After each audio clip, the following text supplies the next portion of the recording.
Hello बच्चों। आज मैं आप लोगों को क्लास 7th की आपके पास जो न्यू एनसीईआरटी की बुक है ना, गणिता प्रकाश, इसमें हमने अपना चैप्टर नंबर 2 स्टार्ट कर रखा है, अरिथमेटिक एक्सप्रेशन।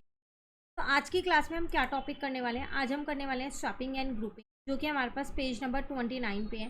बाकी के ऊपर के जितने भी टॉपिक्स हैं वो ऑलरेडी चैनल पे अपलोड है, आप वहाँ से उन्हें कंप्लीट कर सकते हैं। एक सेपरेट प्लेलिस्ट बनी हुई है। चलिए हम स्टार्ट करते हैं अपना टॉपिक। एग्जाम्पल 6 से कह रहे हैं Madhu is flying a drone from a terrace, the drone goes 6 metre up and then 4 metre down. एक गर्ल है मधु, वो क्या कर रही है, अपने टेरिस से ड्रोन को उड़ा रही है। ठीक है। अब वो जो ड्रोन है वो 6 मीटर पहले ऊपर जा रहा है, फिर 4 मीटर वो नीचे आ रहा है। Right an expression to show how high the final position of the drone is from the terrace. तो टेरिस से फाइनली वो ड्रोन जो है वो कितना ऊपर है, ये आप बताओ। तो वो पहले 6 मीटर ऊपर गया, और फिर 4 मीटर नीचे आ गया, तो अल्टीमेटली वो 2 ही मीटर तो ऊपर हुआ। तो मैं ये कह सकती हूँ जब वो 6 मीटर ऊपर गया तो +6 हो गया, और 4 मीटर नीचे आया तो -4 हो गया। मेरा आंसर आ जाएगा 2। तो 6 में वही आपको पता है कि यहाँ पर प्लस लगा के हम चेंज करते हैं। -4 किया तो 2 आ गया। Will the sum change if we swap the term. अगर हम इन टर्म्स को आगे पीछे लिख दें, -4 पहले लिख दूँ और प्लस का 6 बाद में लिख दूँ, तो क्या आंसर चेंज हो जाएगा? नहीं, आंसर हमेशा वही रहेगा, 2 ही। आप टर्म्स को किसी भी ऑर्डर में लिख सकते। मेन ये है कि साइन के साथ लिखो। अगर आप यहाँ ये लिख देते 4 - 6, तो ज़रूर आंसर चेंज हो जाता, पर ये गलत है, क्योंकि 4 माइनस का है, 6 नहीं है माइनस का, 6 तो प्लस का है, वो 6 मीटर ऊपर गया था इसीलिए। ठीक है। कह रहा है it does not in this case, तो इसमें तो ये चेंज नहीं हुआ। We already know that swapping the term does not change the sum when both the terms are positive number. कह रहा है ये तो हम जानते हैं कि जब दोनों टर्म पॉजिटिव हो तो आप उन्हें आगे पीछे स्वैप कर सकते हो और उनका आंसर चेंज नहीं होता, जो कि बिल्कुल सही बात है। 4+2 कर लो या 2+4 कर लो तो 6 ही रहने वाला है। अब वो आपसे यहाँ एक क्वेश्चन पूछ रहा है छोटा सा, will this also hold when there are terms having negative number as well. Negative के केस में ऐसा होगा क्या? नेगेटिव में भी वो होल्ड करेगा? आप स्वैप करोगे तो सेम ही आंसर रहेगा। हाँ बिल्कुल, तो आप यहाँ लिख सकते हो no.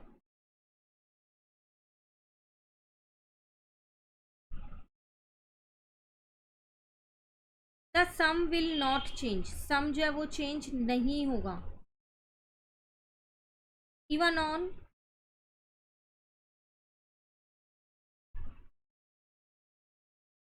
Swapping terms with negative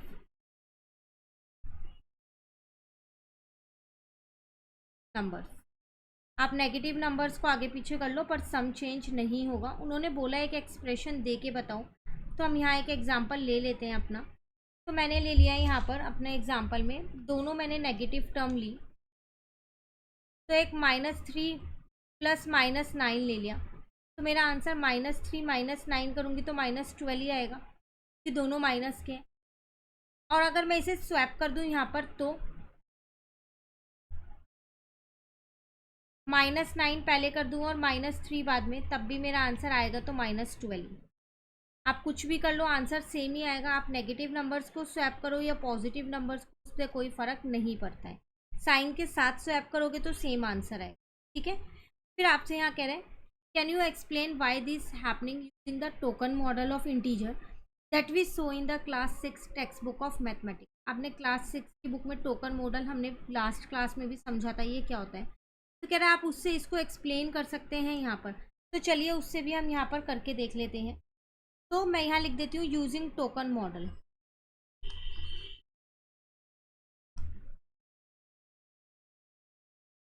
तो मैंने यहाँ पर अपना एक छोटा सा एग्जांपल ले लिया है। वो क्या लिया मैंने, -3 और प्लस -6 लिया। ठीक है। अब सबसे पहली बात, मैंने यहाँ पर इसको सॉल्व किया, तो मैंने यहाँ पर -3 टोकन बनाए, प्लस डाल के फिर मैंने यहाँ पर माइनस के ही 6 टोकन बनाए। तो टोटल करके मेरे पास माइनस के ही 9 टोकन आएंगे। 4 5 6 7 8 9। तो मेरा आंसर यहाँ पर कितना आ जाएगा, -9 आ जाएगा। अब स्वैप कर देती हूँ मैं यहाँ पर, तो मैंने -6 पहले लिख लिया और -3 बाद में लिख दिया है। ठीक है। अब मैंने यहाँ पर माइनस के जो है वो 6 टोकन बनाए, प्लस डाल के माइनस के ही 3 टोकन बने हैं, पर जब मैं जोड़ूंगी तो अभी भी मेरे माइनस के 9 ही टोकन आ रहे हैं, कम और ज़्यादा तो बिल्कुल भी नहीं आ रहे हैं। आ रहे हैं ना वही, तो आंसर तब भी -9 ही आ रहे हैं। तो हमको क्या यहाँ पर एक चीज़ मिलती है, हमने ये प्रूफ किया कि जो रिजल्ट है वो सेम रहेगा, चाहे हम टोकन मॉडल में स्वैप करें चाहे नॉर्मली। तो हम लिख देते हैं यहाँ पर, दिस प्रूव दैट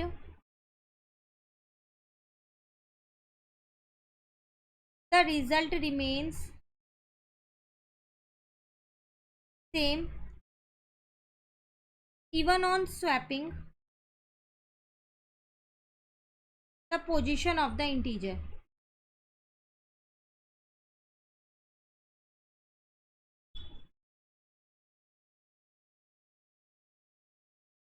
क्लियर है? चलिए नेक्स्ट पे आते हैं। कह रहे this in an expression having two terms swapping does not change the value. अगर टर्म 1 और टर्म 2 है तो आप उसे टर्म 2 और टर्म 1 भी लिख दोगे प्लस डाल के, तो उनकी वैल्यूज चेंज नहीं होगी। Now consider N expression having 3 terms. चलो अब 3 टर्म्स की बात करते हैं, 2 टर्म्स में तो हम समझ गए नहीं होंगी।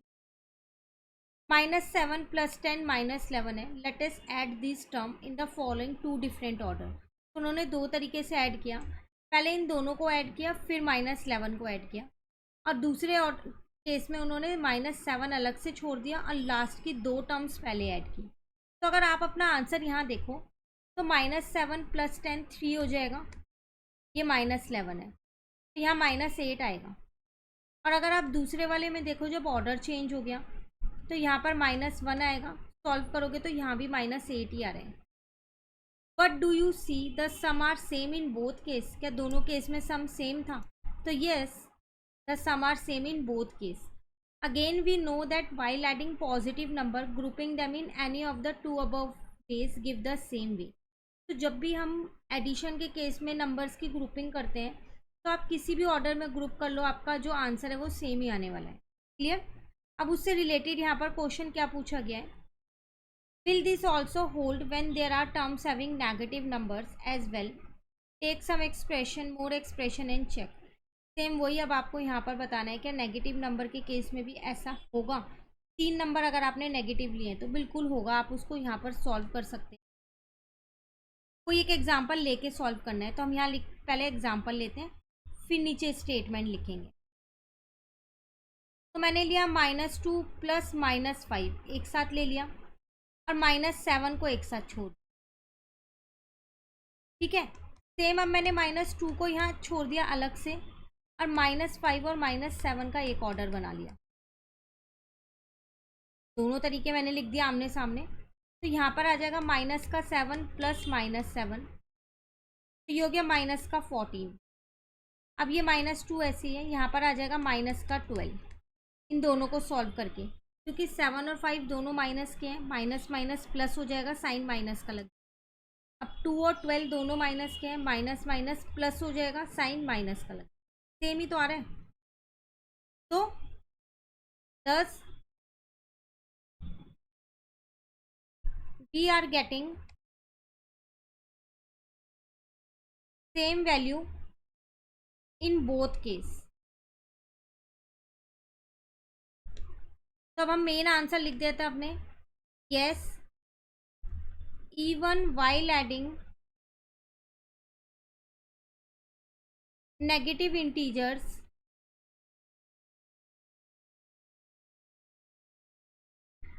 ग्रुपिंग इन एनी ऑर्डर,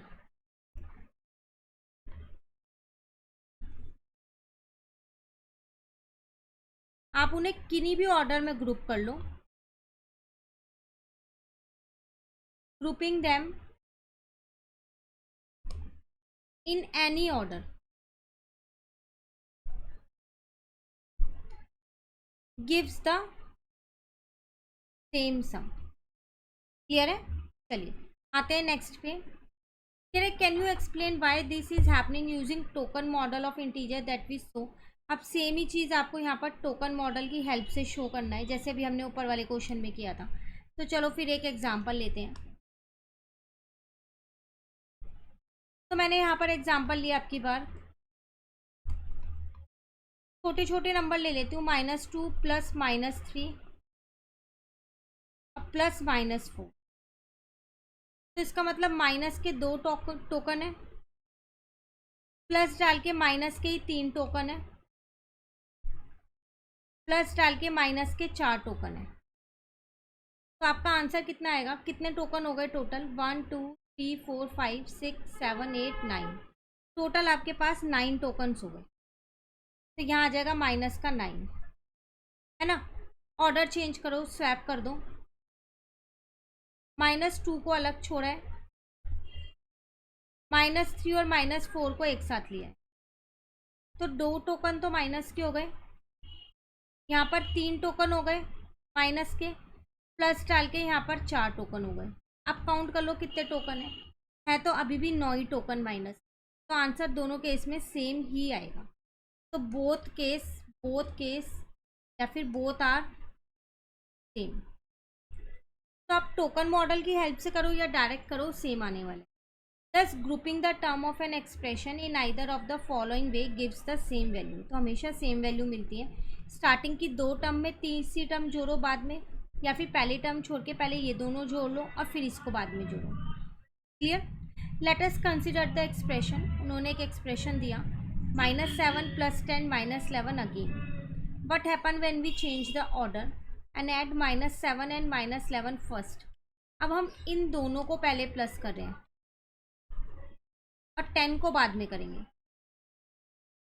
तो यहाँ पर आ जाएगा -18 + 10, आंसर आएगा -8। Add this sum to 10, will we get the same sum as before. आपने पहले इसको यहाँ पर सॉल्व किया होगा, -8 ही आ रहा था और अभी भी -8 आ रहा है। तो इसका मतलब तीनों टर्म्स में से आप कोई सी भी टर्म ले सकते हो, 2 एक साथ और एक अलग छोड़ सकते हो। आंसर तीनों केस में आपका सेम ही आएगा। ठीक है, अब यहाँ वाले टॉपिक्स को नेक्स्ट क्लास में कर लेंगे। आज हमने पेज 30 तक अपना कंप्लीट कर लिया। कहीं दिक्कत लगे आप कमेंट करके पूछ। चैप्टर नंबर 1 और 2 दोनों चैनल पे अपलोड हो रहे हैं। जल्दी से आप इन चैप्टर्स को कंप्लीट कर लीजिए और बहुत जल्द आपको चैप्टर 3 की वीडियोज़ भी मिलने लगेंगी। Thank you.